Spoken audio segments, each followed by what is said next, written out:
ये प्रोजेक्ट राजस्थान में पानी की चुनौती का स्थायी समाधान करेंगे। भाजपा जो भी संकल्प लेती है वो पूरा करने का ईमानदारी से प्रयास करती है। राजस्थान के लोगों के आशीर्वाद से बीते 10 साल से केंद्र में बीजेपी की सरकार है। कांग्रेस समाधान के बजाय राज्यों के बीच जल विवाद को ही बढ़ावा देती रही। आप इतनी सहज सरलता से गुजरात नर्मदा का पानी राजस्थान को दे दें, ये बोले मेरे मन को छू गया।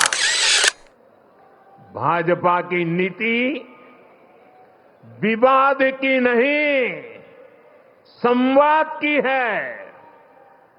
हम विरोध में नहीं, सहयोग में विश्वास करते हैं। हम व्यवधान में नहीं, समाधान पर यकीन करते हैं। 1 साल का उत्सव तो है ही, लेकिन आने वाली सदियों का उज्जवल भविष्य आज इस मंच से लिखा जा रहा है।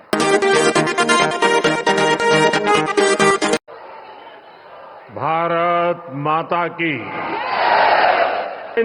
मारो राम राम सा।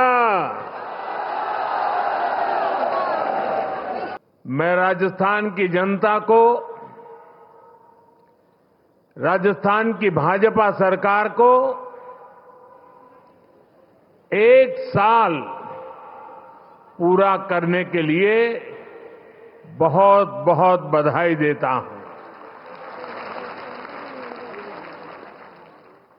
और इस 1 साल की यात्रा के बाद आप जब लाखों की तादाद में आशीर्वाद देने के लिए आए हैं, और मैं उस तरफ देख रहा था जब खुली जीप में आ रहा था, शायद जितने लोग पंडाल में हैं 3 गुना लोग बाहर नजर आ रहे थे। राजस्थान के विकास को नई गति, नई दिशा देने में भजनलाल जी और उनकी पूरी टीम ने बहुत परिश्रम किया है।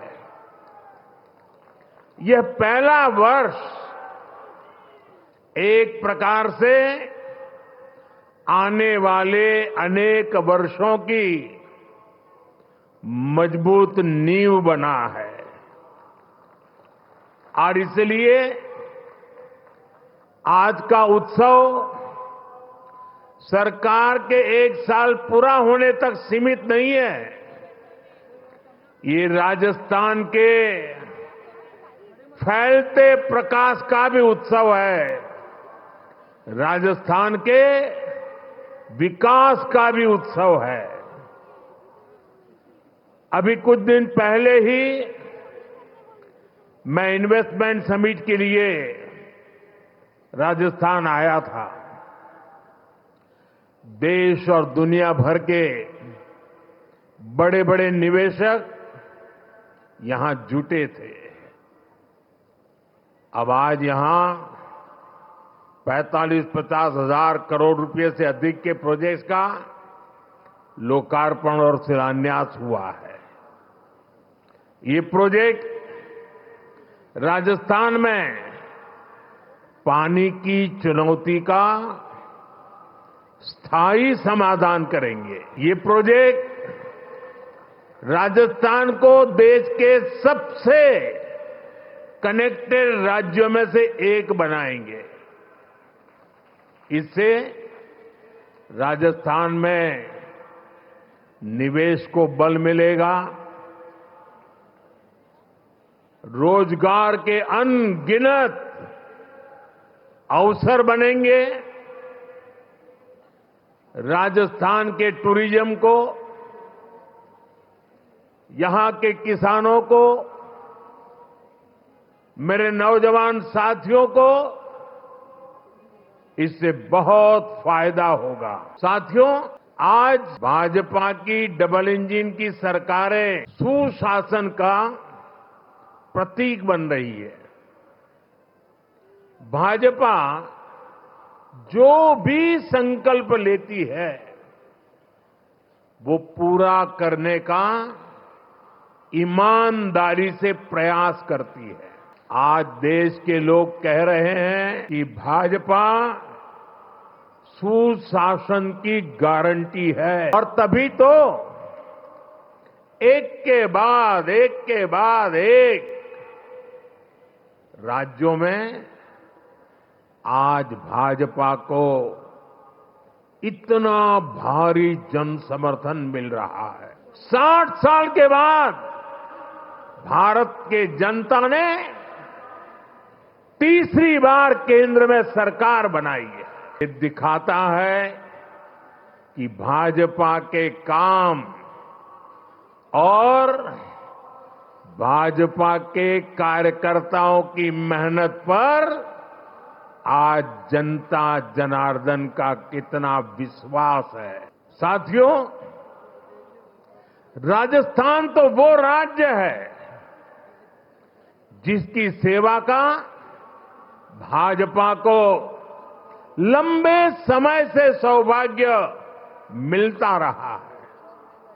पहले भैरों सिंह शेखावत जी ने राजस्थान में विकास की सशक्त नींव रखी। उनसे वसुंधरा राजे जी ने कमान ली और सुशासन की विरासत को आगे बढ़ाया।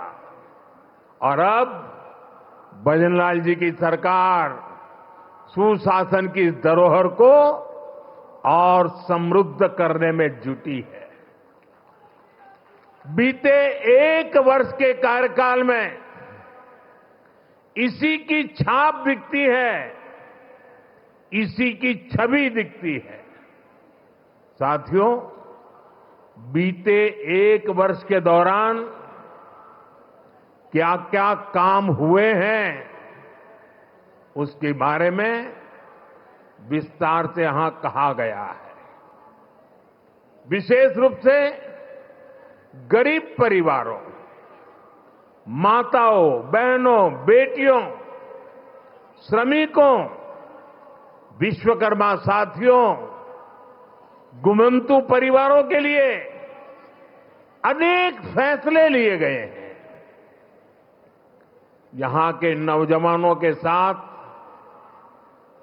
पिछली कांग्रेस सरकार ने बहुत अन्याय किया था। पेपर लीक और भर्तियों में घोटाला ये राजस्थान की पहचान बन चुकी थी। भाजपा सरकार ने आते ही इसकी जांच शुरू की और कई गिरफ्तारियां भी हुई है। इतना ही नहीं, भाजपा सरकार ने यहां एक साल में हजारों भर्तियां भी निकाली है। यहां पूरी पारदर्शिता से परीक्षाएं भी हुई हैं, नियुक्तियां भी हो रही हैं।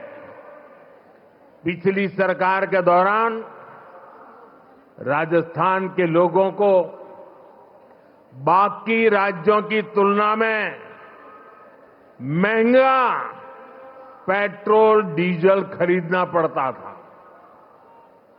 यहां भाजपा सरकार बनते ही राजस्थान के मेरे भाइयों बहनों को राहत मिली। केंद्र सरकार पीएम किसान सम्मान निधि योजना के तहत किसानों के बैंक खाते में सीधे पैसे भेजती है। अब डबल इंजन की राजस्थान भाजपा सरकार उसमें इजाफा करके अतिरिक्त पैसे जोड़कर किसानों को मदद पहुंचा रही है। इंफ्रास्ट्रक्चर से जुड़े कामों को भी यहां डबल इंजन की सरकार तेजी से जमीन पर उतार रही है। भाजपा ने जो वायदे किए थे उन्हें वो तेजी से पूरा कर रही है। आज का एक कार्यक्रम भी इसी की एक अहम कड़ी है। साथियों, राजस्थान के लोगों के आशीर्वाद से बीते 10 साल से केंद्र में बीजेपी की सरकार है। आजादी के बाद के 5-6 दशकों में कांग्रेस ने जो काम किया उससे ज्यादा काम हमने 10 साल में करके दिखाया है। आप राजस्थान का ही उदाहरण लीजिए। पानी का महत्व राजस्थान से बेहतर भला कौन समझ सकता है। यहां कई क्षेत्रों में इतना भयंकर सूखा पड़ता है, वहीं दूसरी तरफ कुछ क्षेत्रों में हमारी नदियों का पानी बिना उपयोग के ऐसे ही समंदर में बहता चला जा रहा है। और इसलिए ही जब अटल बिहारी वाजपेयी जी की सरकार थी तो अटल जी ने नदियों को जोड़ने का विजन रखा था। उन्होंने इसके लिए एक विशेष कमेटी भी बनाई। मकसद यही था कि जिन नदियों में जरूरत से ज्यादा पानी है, समुद्र में बह रहा है, उसको सूखाग्रस्त क्षेत्रों तक पहुंचाया जा सके। इससे बाढ़ की समस्या और दूसरी तरफ सूखे की समस्या दोनों का समाधान संभव था। सुप्रीम कोर्ट ने भी इसके समर्थन में कई बार अपनी बातें बताई हैं, लेकिन कांग्रेस कभी आपके जीवन से पानी की मुश्किलें कम नहीं करना चाहती। हमारी नदियों का पानी बहकर सीमा पार चला जाता था, लेकिन हमारे किसानों को इसका लाभ नहीं मिलता था। कांग्रेस समाधान के बजाय राज्यों के बीच जल विवाद को ही बढ़ावा देती रही। राजस्थान ने तो इस कुनीति के कारण बहुत कुछ भुगता है। यहां की माताओं बहनों ने भुगता है, यहां के किसानों ने भुगता है। मुझे याद है, मैं जब गुजरात में मुख्यमंत्री के रूप में सेवा करता था, तब वहां सरदार सरोवर डैम पूरा हुआ। मां नर्मदा का पानी गुजरात के अलग अलग हिस्सों तक पहुंचाने का बड़ा अभियान चलाया। कच्छ में सीमा तक पानी ले गए, लेकिन तब उसे रोकने के लिए भी कांग्रेस द्वारा और कुछ एनजीओ के द्वारा तरह तरह के हथकंडे अपनाए गए। लेकिन हम पानी का महत्व समझते थे, और मेरे लिए तो मैं कहता हूं, पानी पारस है। जैसे पारस लोहे को स्पर्श करें और लोहा सोना हो जाता है, वैसा पानी जहां भी स्पर्श करे वो एक नई ऊर्जा और शक्ति को जन्म दे देता है।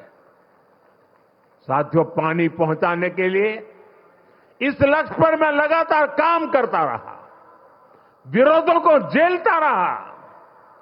आलोचनाएं सहता रहा, लेकिन पानी के महात्म्य को समझता था।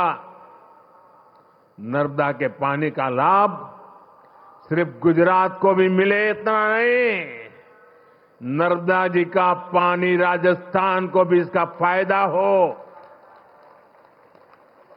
और कभी कोई तनाव नहीं, कोई रुकावट नहीं, कोई मेमोरेंडम नहीं, आंदोलन नहीं। जैसे ही डैम का काम पूरा हुआ और गुजरात को हो जाए उसके बाद राजस्थान को देंगे, वो भी नहीं। एक साथ गुजरात में भी पानी पहुंचाना, उसी समय राजस्थान को भी पानी पहुंचाना, ये काम हमने शुरू किया। और मुझे याद है जिस समय नर्मदा जी का पानी राजस्थान में पहुंचा, राजस्थान के जीवन में एक उमंग और उत्साह था।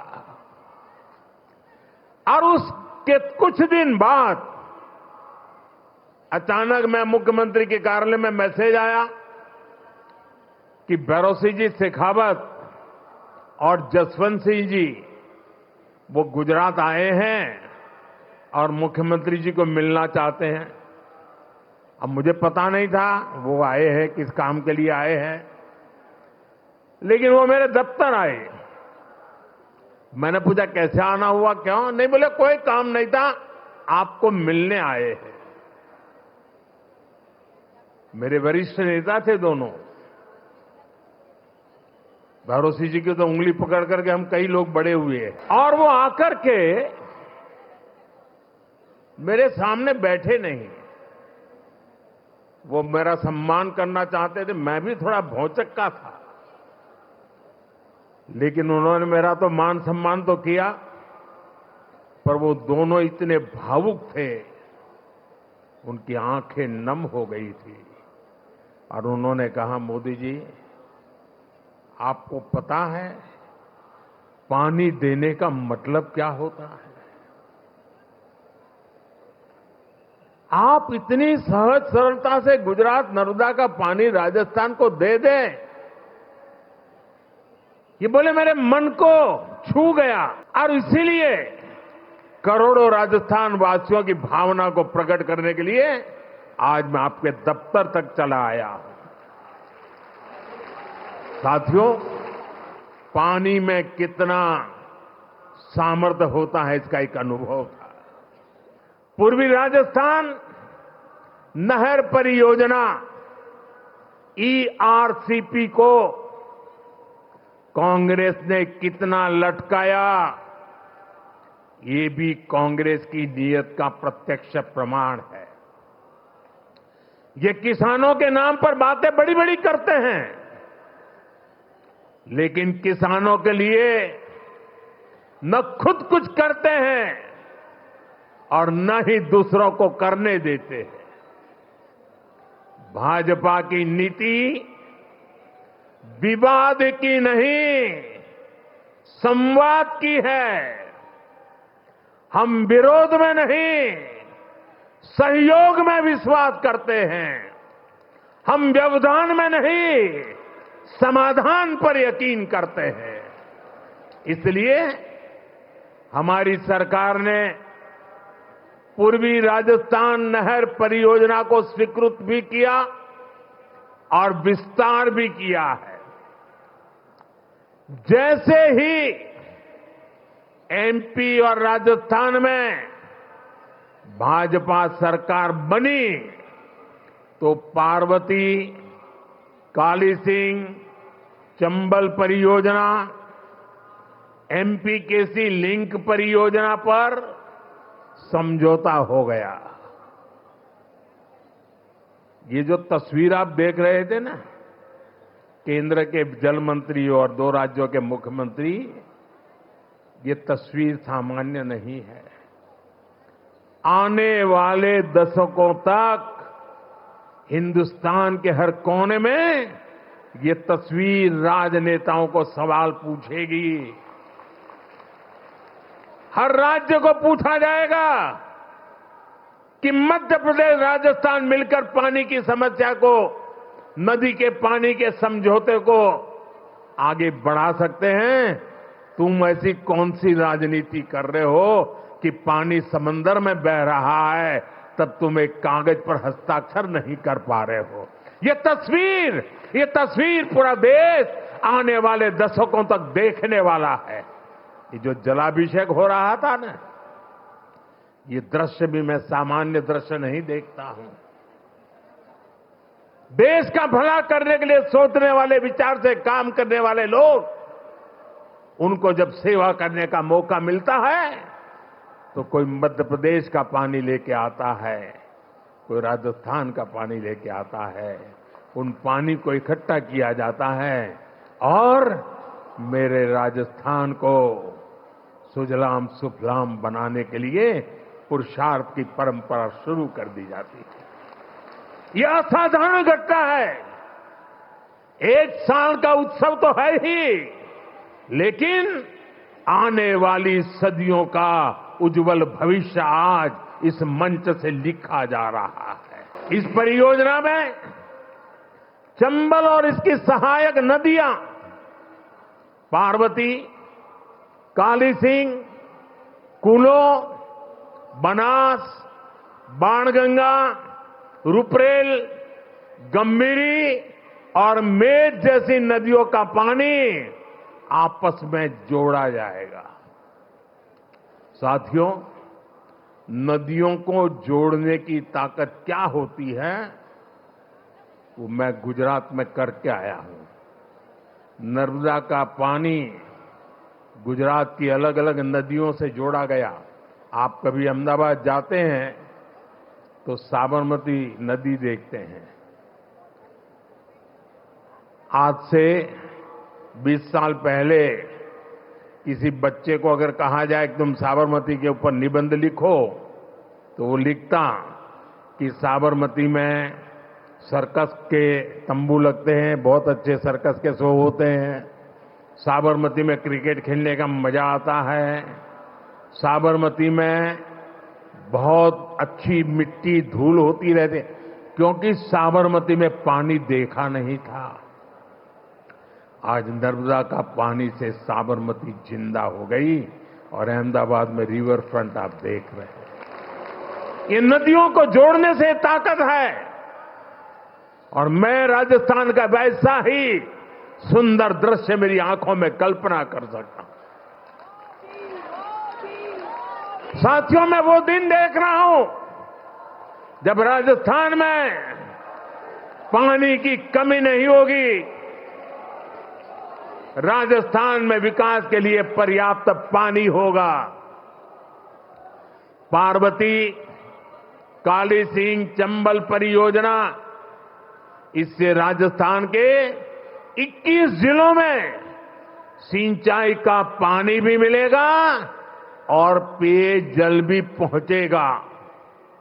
इससे राजस्थान और मध्य प्रदेश दोनों के विकास में तेजी आएगी। साथियों, आज ही इसरदा लिंक परियोजना का भी शिलान्यास हुआ है।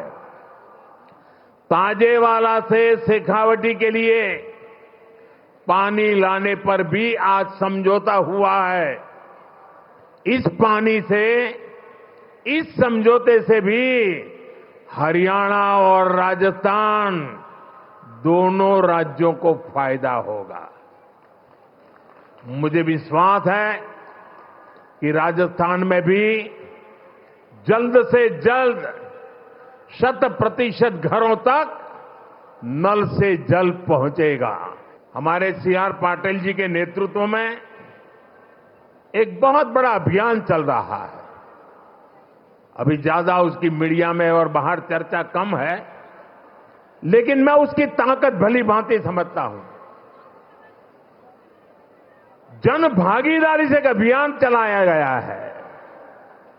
रेन वाटर हार्वेस्टिंग के लिए रिचार्जिंग वेल बनाए जा रहे हैं। शायद आपको भी पता नहीं होगा, लेकिन मुझे बताया गया कि जन भागीदारी से राजस्थान में आज डेली ऐसे 200 रेन हार्वेस्टिंग स्ट्रक्चर तैयार हो रहे हैं। भारत के जिन राज्यों में पानी की किल्लत है, उन राज्यों में पिछले कुछ महीनों में अब तक करीब करीब 3 लाख रेन हार्वेस्टिंग स्ट्रक्चर बन चुके हैं। मैं पक्का मानता हूं कि वर्षा के पानी को बचाने का ये प्रयास आने वाले दिनों में हमारी धरती मां की प्यास को बुझाएगा। और यहां बैठा हुआ, हिंदुस्तान में बैठा हुआ कोई भी बेटा, कोई भी बेटी कभी भी अपनी धरती मां को प्यासा रखना नहीं चाहेगा। मुझे याद है, गुजरात में एक जैन महात्मा हुआ करते थे। करीब 100 साल पहले उन्होंने लिखा था। बुद्धि सागर जी महाराज थे, जैन मुनि थे। उन्होंने करीब 100 साल पहले लिखा था, और उस समय शायद कोई पढ़ता तो उनकी बातों में विश्वास नहीं करता। उन्होंने लिखा था 100 साल पहले, एक दिन ऐसा आएगा जब किराने की दुकान में पीने का पानी बिकेगा। 100 साल पहले लिखा था, आज हम किराने की दुकान से बिस्लेरी की बोतल खरीद के पानी पीने के लिए मजबूर हो गए हैं। 100 साल पहले कहा गया। साथियों, ये दर्द भरी रास्ता है। हमारे पूर्वजों ने हमें विरासत में बहुत कुछ दिया है। अब हमारा दायित्व है कि हमारी आने वाली पीढ़ी को पानी के अभाव में मरने के लिए मजबूर न करें। मैं मध्य प्रदेश की जनता को बधाई देता हूं। मैं राजस्थान की सरकार और राजस्थान की जनता को बधाई देता हूं। अब हमारा काम है कि बिना रुकावट इस काम को हम आगे बढ़ाएं। जहां जरूरत पड़े, जिस इलाके से ये योजना बनती है, लोग सामने से आकर के समर्थन करें, तब समय से पहले योजनाएं पूरी हो सकती है और इस पूरे राजस्थान का भाग्य बदल सकता है। साथियों, 21वीं सदी के भारत के लिए नारी का सशक्त होना बहुत जरूरी है। भाई, वो कैमरा का शौक इतना है कि उनका उत्साह बढ़ गया है। जरा वो कैमरा वाले को जरा दूसरी तरफ ले जाइए, वो थक जाएंगे। हमारी सरकार सेल्फ हेल्प ग्रुप की 3 करोड़ बहनों को लखपति दीदी बनाने पर काम कर रही है। साथियों, हाल में ही हमने बहनों बेटियों के लिए एक और बड़ी योजना शुरू की है। ये योजना है बीमा सखी स्कीम। बीमा सखी, इसके तहत गांवों में बहनों बेटियों को बीमा के काम से जोड़ा जाएगा, उन्हें ट्रेनिंग दी जाएगी। इसके तहत प्रारंभिक वर्षों में जब तक उनका काम जमे नहीं, उनको कुछ राशि मानधन के रूप में दी जाएगी। इसके तहत बहनों को पैसा मिलेगा और साथ साथ देश की सेवा करने का अवसर भी मिलेगा। हमने देखा है कि हमारी जो बैंक सखियां हैं, उन्होंने कितना बड़ा कमाल किया है। देश के कोने कोने तक, गांव-गांव में हमारी बैंक सखियों ने बैंक सेवाएं पहुंचा दी है, खाते खुलवाए हैं, लोन की सुविधाएं से लोगों को जोड़ा है। राजस्थान में बिजली के क्षेत्र में अनेक समझौते यहां भाजपा सरकार ने किए हैं। इनका सबसे अधिक फायदा हमारे किसानों को होने वाला है। राजस्थान सरकार की योजना है कि यहां के किसानों को दिन में भी बिजली उपलब्ध हो सके, किसान को रात में सिंचाई की मजबूरी से मुक्ति मिले। ये इस दिशा में बहुत बड़ा कदम है। साथियों, राजस्थान में सौर ऊर्जा की पर्याप्त संभावना है। राजस्थान इस मामले में देश का सबसे आगे रहने वाला राज्य बन सकता है। हमारी सरकार ने सौर ऊर्जा को आपका बिजली बिल जीरो करने का माध्यम भी बनाया है। केंद्र सरकार पीएम सूर्यघर मुफ्त बिजली योजना चला रही है। इसके तहत घर की छत पर सोलर पैनल लगाने के लिए करीब 75-80 हजार रुपए की मदद केंद्र सरकार दे रही है। इससे जो बिजली पैदा होगी वो आप उपयोग करें, और अपनी जरूरत से ज्यादा है तो आप बिजली बेच सकते हैं और सरकार वो बिजली खरीदेगी भी। मुझे खुशी है कि अब तक देश के 1,40,00,000 से ज्यादा परिवार इस योजना के लिए रजिस्टर करा चुके हैं। कि आज के समय में समय की बहुत कीमत है, लोगों का समय बचे, उनकी सहूलियत बढ़े, यही हम सभी का प्रयास है।